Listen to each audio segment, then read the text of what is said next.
Hey, and welcome to Lemon Drops, brought to you by the Smoky Lemon crew. Well, we're talking branding, marketing, and everything in between. So grab a coffee, sit back, and let's drop in. Welcome along to our next episode of Lemon Drops. I have my friend Bev Ellice with me today, Managing Director of Helloworld Strandon. Hello, Bev. Hi, Anna. But also not just Managing Director of Helloworld, Managing Director of the top performing Helloworld store in the country. I know. That's you. I know, for little Taranaki. Yes. Yeah, so we're pretty elated as well. Punching. Yes. That's brilliant. So we just thought we'd get you in and talk about some career highlights, and you've got a rich travel history and some of the amazing places you've been. So should we crack on? Absolutely. Okay. Enjoy it. So Bev, let's talk first of all about what inspired you to become a travel agent and eventually own your own franchise. I think right from a very early stage, I was pretty curious about the world, even at high school. Mm-hmm. And I never had that chance to travel. And so I kind of got myself into some quite big clerical positions. Yes. And I just thought, this is not really me. I want something more punchy. Mm-hmm.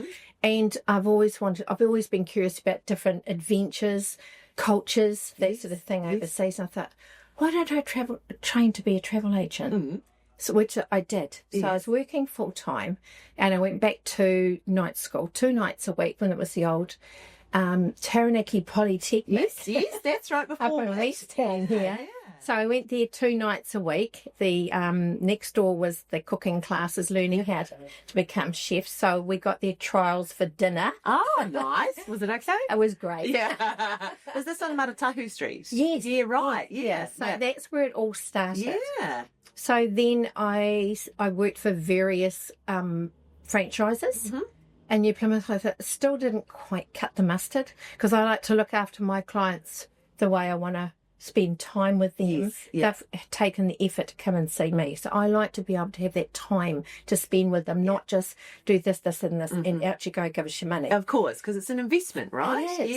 Yeah. And it's really personal to them. Yeah. And my aim is to make it as nice and as adventurous, whatever they want, or as luxurious as they want. Oof. So that's what inspired me to eventually end up owning my own shop and breaking out. Which is amazing. And your daughter works in your shop? Yes. Yeah, So Christelle came back from Australia, and she has got a marketing degree and an English degree. So I thought there's a good move for her to come and work for me part-time while the kids were little. Mm-hmm. So she does all my marketing and puts all my groups together, which has been incredibly, how would I say it, sustaining through some very difficult times. Yeah. So, but she's got a very, she's got a good, how would I say? Head on her. Head on her, and also a good foresight as to what the trends are. Good. And she's kind of mastered our market of people, where they want to go and things like that. So she's a good addition. Yeah. How's being part of the Helloworld brand help you stand out as a travel agency in Taranaki? I think it's been, because I started out on my own as Travel Smart, and of course they got gobbled up by travel managers, and that was kind of with Flight Centre as well. And Flight Centre and my type of clientele don't quite go together. Okay. So I broke away from them after I got approached by Helloworld, when I joined their franchise. So we had many, many talks. A lot of sleepless nights. Lots of thinking. Am I making the right move or not? And I haven't looked back, Anna. Wow. So they've been a really, really good company to work for. Main man in Australia and numerous stores in Australia, so that's beneficial. So you've got things like Willaments Travel. We've got Niche Cruising. We've got our finger in the pie, and so many suppliers that are preferred with Helloworld. And being part of that is kind of like, I foresee it as a completion of what people want in travel, whether it's a backpacker going on just a flight and doing their own thing, tramping through Nepal and the Annapurna range, or even going on an Arctic cruise, Antarctica cruise, over to the luxurious Europe. Yeah, and you can offer it all. We can offer the whole lot. Yeah, which has been great. Yeah. What's your favourite part about working with your team at Strandon? What would be my favourite part? I suppose I wrote down a few notes about why I love my team so much, and I'd say I think working hard and to be able to be offered for meals for them. What's a famil? Oh, like if you sell so much, like a holiday experience to go like on a river cruise. Now we sell these things, but when somebody's actually been and done this, it's a world of difference. Yeah, totally. You can speak with passion, and you can speak from experience. And there must be more questions you can answer. Totally. Because you've been on there, done that. Yeah. And I've got one group in September taking from Budapest to Amsterdam. Wow. And I did one about 4 or 5 years ago, exactly the same. And I never get sick of those cruising. You know, you can be as busy, active, take it easy. Yeah. Relax, get on a bike. Yeah. And I suppose because being a travel agent, you've been able to have a few goes at doing cruises in different ways as well, I suppose. Yes, too. yes. From a little cruise going around the Fiji Islands, the Yasawas and Mamanuthas, to doing a Antarctica cruise from Ushuaia down to the Antarctica. Amazing. And hopping off, and that's happening at the end of January next year, and that's, well, I can't wait for that. Yeah, well, we're going to get into some of your trips because there's some good stories here. Yeah. What's been the most rewarding experience so far in your career, Bev? Rewarding experience, probably a lot, to be honest. Yeah.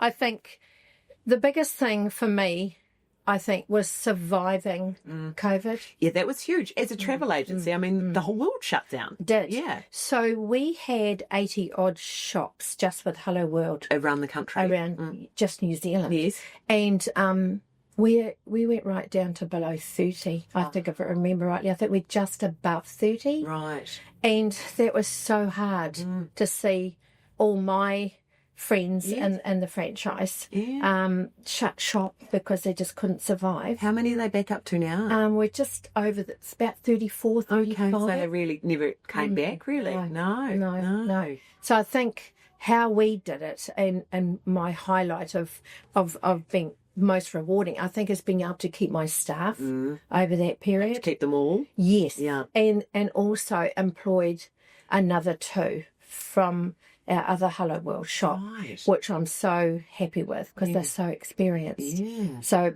I was pretty lucky in that respect. Yeah, you got the fact that you survived it and you're still here to tell the tale. Yeah. You're still in the industry. Yeah. Gosh, I'll say.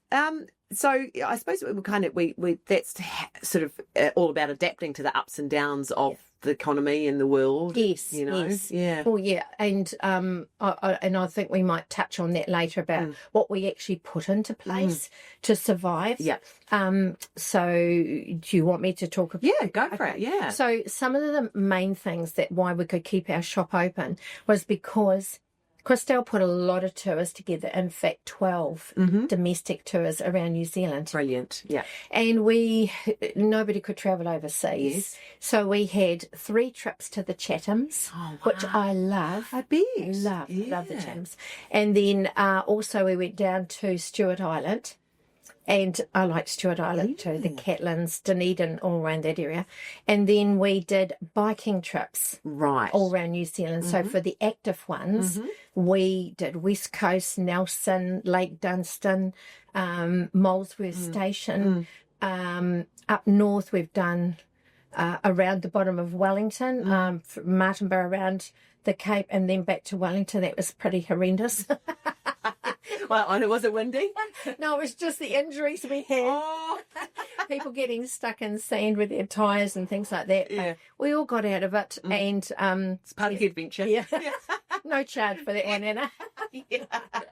And then we also had, finished up at night on the last night in Wellington with a celebratory drink and lovely dinner. So Christelle put all those tours together. And actually, what an opportunity to be able to experience our country like that, when you're pushed into a corner and there's nowhere else to go. Exactly. And what we've found, we're actually patronising a lot of people struggling like anything with no tourists coming into New Zealand. True. Because the borders were closed. True. So we felt like we're doing our bit as well. And then the other thing was we had like a strong domestic market of corporate, which came on board later. So Taryn looked after them, which was great. That got us through there. And we sold orchids. Yes. So you did from locally grown orchids. Yes. So that paid for our power and phone bill. How versatile. I know. Yeah, it's amazing. Yeah. And the orchid business went quite well. It did. And we're still buying them in. You're still selling them. I think it's lovely because you get the part of people coming in wanting to travel and then they go, oh, how much are your orchids? Yeah. So you get these people that love flowers as well. Yeah. So you meet two different types of people in a way. And it was a double-edged sword because you were able to support a local flower growing business as well. Exactly. Yeah. No, and they've been very good to us. Very good to us. Good moves. Yeah. So, lots of different moves, but we survived. Yeah. So now we're kind of back in the game. Yes. Is there any travel trends or customer requests that have surprised you over the years? I'll give you one, Anna, because this really surprised me. Yes. I had these people come in and they wanted to go to the Antarctica, which I thought, that's nice. Yeah. But we wanted to go over to the island with the King Emperor penguins. I said, that's nice. Well, we want to renew our wedding vows in front of the King Emperor penguins. I know. Wow. And oh my gosh, that is so awesome. Penguins are going to love it. And I mean, they've got their little tuxedos on anyway, so dress for the occasion. They can be all those best men, eh?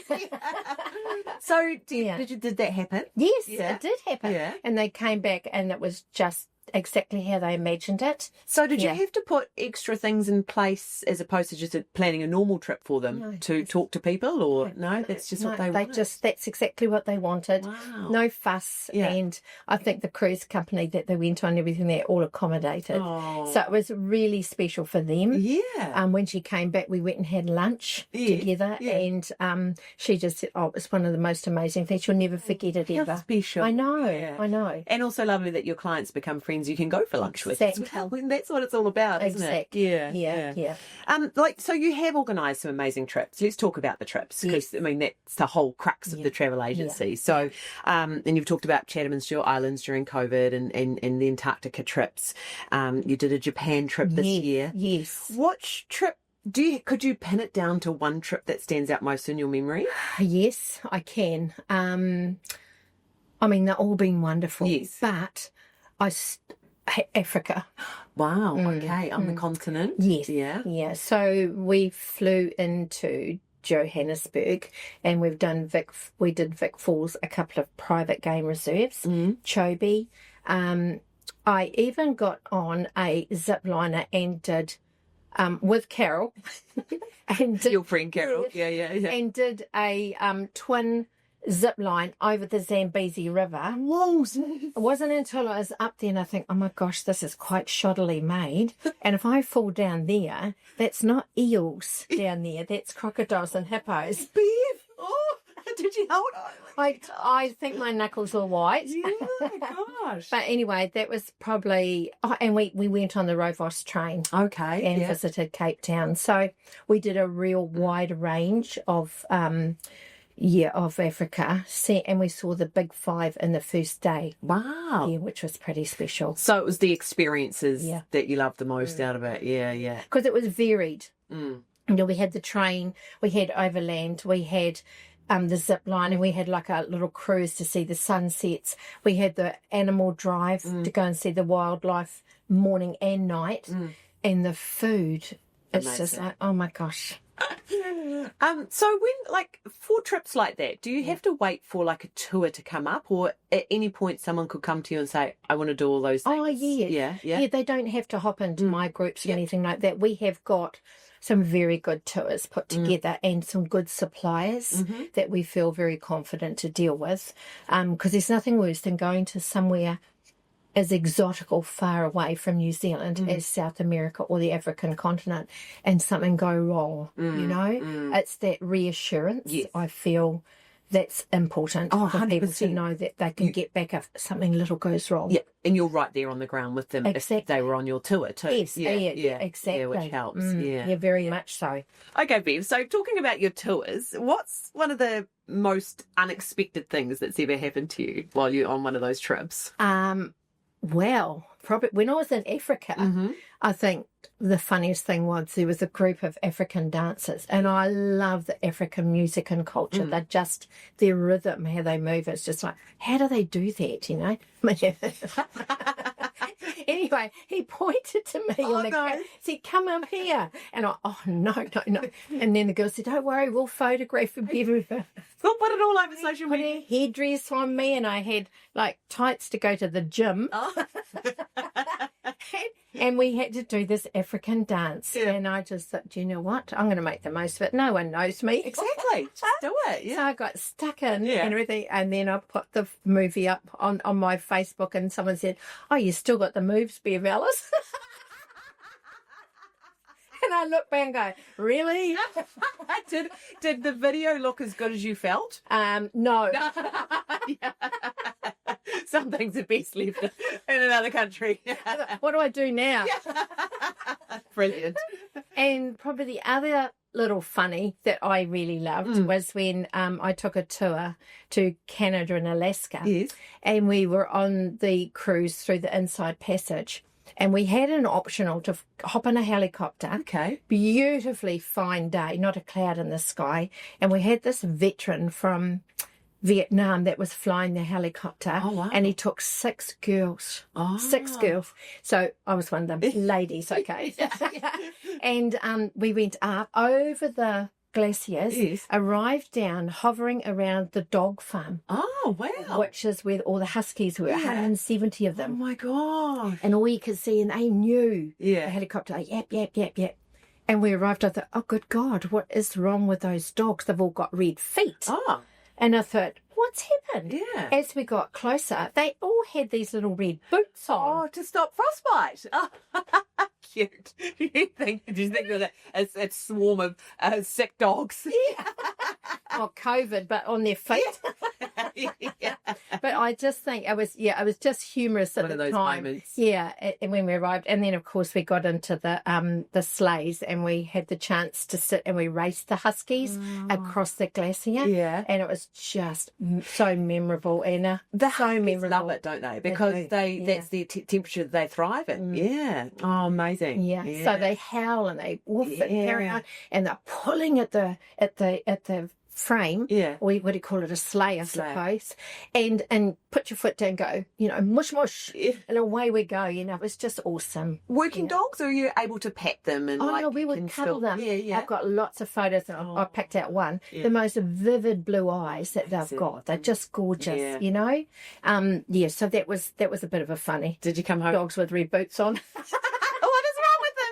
Did you come home and get a husky? Oh, no, but I've got one next door, Jed, and he's just adorable. Oh, he looks over and he eyes my cats up as if, I've only.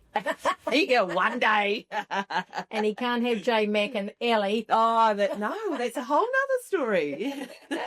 Exactly. Bev adopted a couple of cats from the Animal Protection Trust. Yes. And the cats were born on the day of the Melbourne Cup. Yes. And so the kittens were named after the winning jockey and the winning horse. J Mac and Ellie. Yeah. Which Bev now has. That's background on that one. Yes.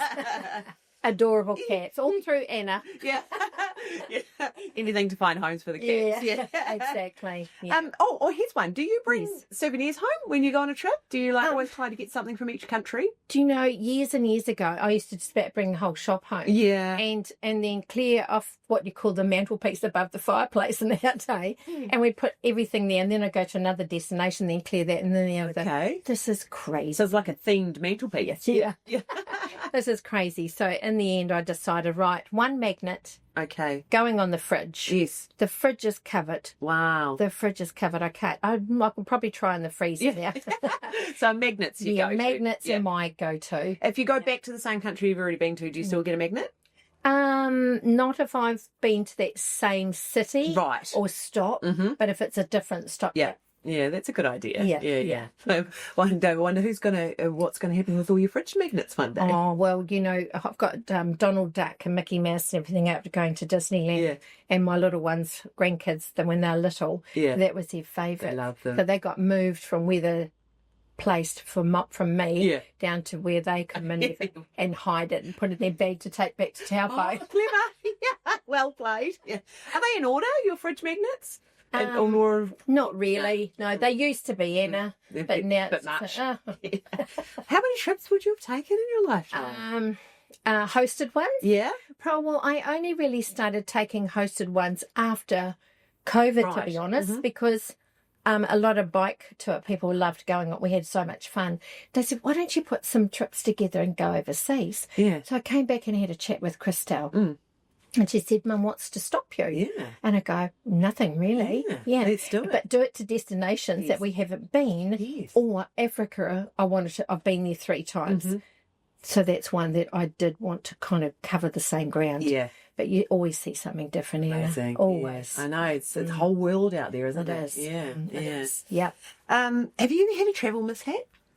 Yes, on my Africa trip. Oh, same trip that was your most memorable. Yes, because this poor lady, we were staying at a beautiful game lodge, and we'd just come back from doing game park driving, and the lion was eyeing up a group of antelope right in front, and they're all quivering on the lawn. And then we turned round to see, who was around. I said, why are they quivering like that? And the guide said, because there's a lion in the compound. Really? So then the next thing, he got the spotlight out and looked over, and there were the eyes coming. We could see their eyes. Right, yeah. And just within seconds, she actually attacked the antelope. Oh my gosh! Right in front of us. Wow! No fence or anything. Oh. So in the end, we got that all disappeared, and then we got so excited about the whole thing. And this lady walked in, and she wasn't allowed to go around on the path because the lion was still in the compound. Right. So she had to come down the steps, and she tripped on the 5th to bottom step. Oh no! She punctured her lung. She broke ribs. Goodness me. Yes, so we had to fly her down to Joburg, and she ended up in hospital down there. And it was sad because I had to carry on with the group and leave her there. It's awful. Yeah, but I kept in touch with her every day. And sent some flowers. I've got a taxi driver called himself Daddy. And Daddy visited her every day. He was amazing. Oh. And then when she was allowed to come home, she got flown home business class. Nice. And with a nurse. Oh, okay. So she told this nurse, she's got a great sense of humour. Yeah.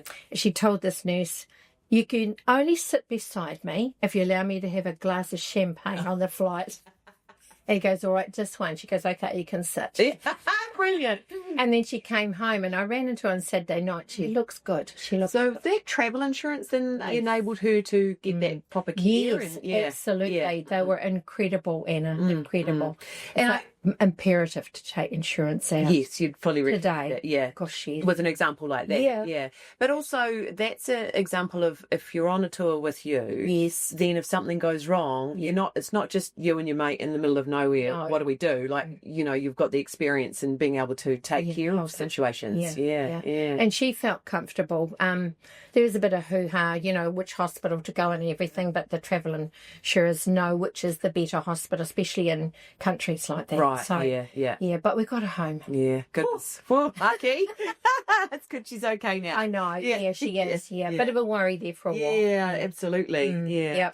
Yep. All right. Okay. Well, just another little quick fire before we finish up. If you could invite 3 people, living or not, to join you on a trip, who would they be, and where would you go?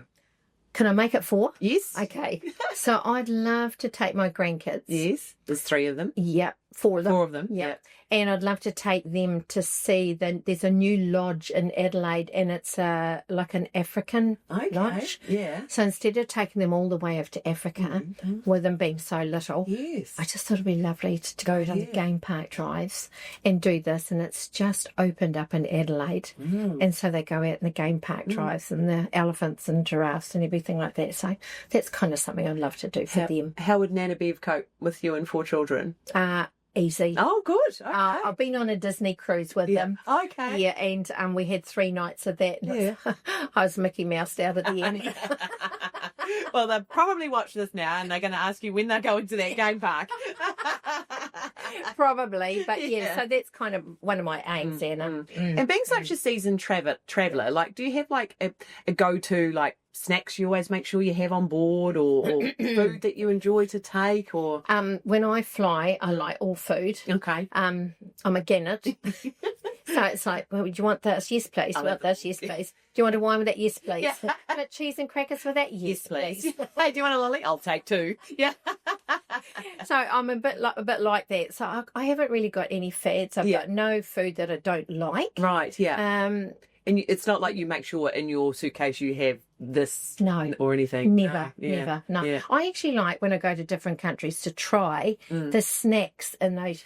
Like you go to Portugal and you see the snacks all written in Portuguese. You go, what on earth is that? Oh well, it must be under chips or something like that because it's in the same area. Right. So try it. Yeah. You know? Yes. And I think that's important that you go to these different countries and experience these different foods and cultures. Well, and that's what's quite interesting in different countries is sometimes it's the simple things like checking out their supermarkets and seeing what they've got, and it's interesting. One of the best things I think I found when I went to Bhutan and I climbed Bhutan. It's just above India and below China. Right. Okay. And we walked up to the tiger's nest. Okay. It's like a Buddhist amazing. temple. And you walk up so far, or you can go on a horseback if you want to, and then you walk up the rest to it. That was pretty cool. Oh yeah. But when we came back, we went to the supermarket and tried all these different foods. It was awesome. So good. Well, Bev, so I mean, I think what we've done here is covered off the amazing trips that Helloworld can give you, can experience. And for like, what do you say to someone that's sitting on the fence, that's thinking about doing a travel? I kind of look at the age, and normally my saying is, look, here's your life this long, okay? We've had this much. Now we've got this much. Make it quality. Yeah. If there's anything in your bucket list that you want to do it now, or you're fit, healthy, and can enjoy it. Yeah. And for younger ones, I think grab it with both hands, get out there. Do it while it's so diverse. Go and enjoy every aspect of the world you possibly can. And it's an investment in memories, isn't it? Totally. Yeah. You can't, you can't do without your health. I know that. But when you retire, I think it becomes even more important that you have got all these memories, because they just come flooding back when you see one photo. That's right. And you think, oh my gosh, that's right, we did this, this and that. How cool. Fill your bucket up. So when I retire to a retirement village, my room is going to be the most visited, because I'm going to tell all these stories, Anna. And you're going to have all the magnets on your fridge. Yeah. Well, Bev, we really appreciate your time. You're such a delight, and congratulations on being such a top Helloworld travel store. And thank you for your time today. And if you are looking to travel, Bev and Christelle and the team can definitely put together an amazing package for you. And great examples of why it makes sense to go through a travel agent, because you get the extra care and help. For sure. Yeah, for sure. Awesome. Yeah, very all right. We'll put some links down below, and you can get in touch with Helloworld. Thanks, Bev. Thank you, Anna.